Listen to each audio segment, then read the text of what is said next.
Elk Island.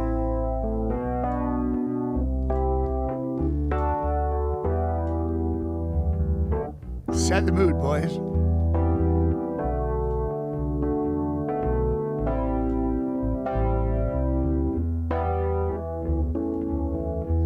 I'm glad I'm not driving, said Rooster, who was driving.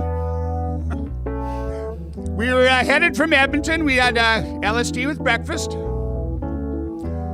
But 10 minutes after we had breakfast, I said, we've got to eat the second hit now. And he said, well, why? I said, because if we don't eat it now, we'll chicken out. Because we'll know we're too high on the first one. And that way we know that we'll turn this into a giant experience that we'll never forget, which was 100% true. So I was right. So anyway, we're driving along in a Mercury Marquis, like a 75, the most unaerodynamic car that was ever invented. Down Alberta highways, going super fast, and Rooster would always say, I'm glad I'm not driving, so do I still stay on my side of the road if the road goes straight up, and that kind of thing. So we pull into the buffalo paddock, and it's where the calves and the cows are. And there's a little sign that says, bison are aggressive animals. Remain in your vehicle. Attacks are rare, but can happen. So we look at the beautiful red calves and the buffalo, and we drive around for a bit, and then we go to this, park the car, and we're going to go to this Lost Lake Trail in Elk Island National Park. We see another sign that says, proceed slowly around blind corners. Do not approach bison closer than 100 meters. Back away slowly, and they may charge more readily. So we didn't pay any attention to it. I'm walking away out in front of everybody, and doodly-doo-doo-doo. I guess I should have noticed there was giant turds in the ground. So all of a sudden I look up, and there's this giant buffalo in the trail. So I turned and ran. I got back to my buddies, and they said, oh, did you see a buffalo, Dave? Did you back away slowly? I said, you guys just about got me killed, right? Anyway, so they said, what about the giant turds in the ground? So we all walked up. We went up to the bison and wandered off into the woods. Such a beautiful place, Elk Island. Sparse pine and fir, a lot of grassland. You could see the buffalo and the Aboriginal people have lived there for thousands of years with nature. My friend Brian was trying to cut a deck of cards all day long with one hand. Never succeeded, but he kept trying. Now, Brian and Rooster were both adopted.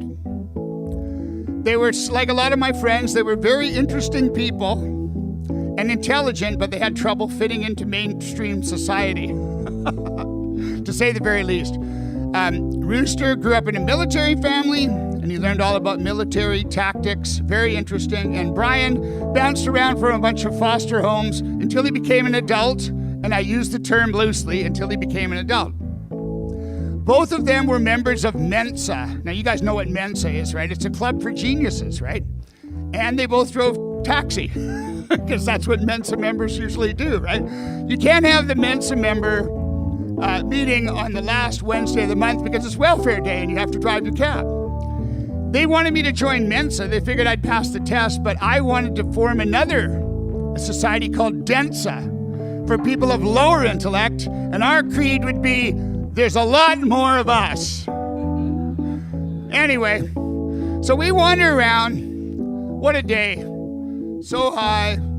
Saw the odd buffalo. We came to this little section where the woods kind of kept us in the trail, and we sat at a little picnic table.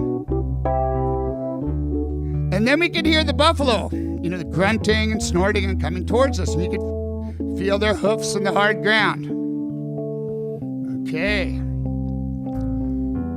And in comes this absolutely huge bull with an eye the size of a dinner plate. And he stops about 5 feet from me and looks straight at me.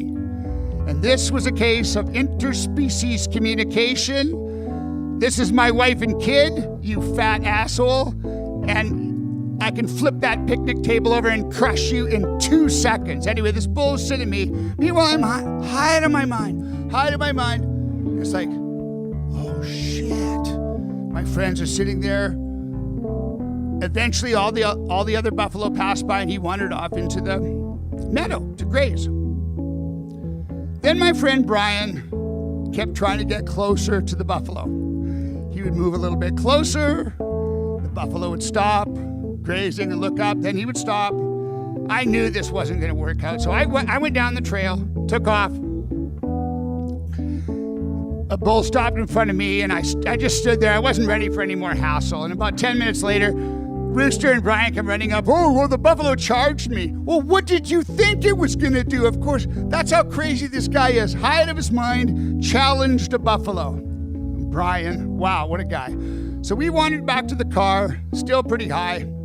I really think they should put a sign up on Elk Island Park that says, the use of hallucinogenic drugs is not recommended in Elk Island Park because buffalo could be much larger than they appear, and this could result in catastrophic disaster. Elk Island.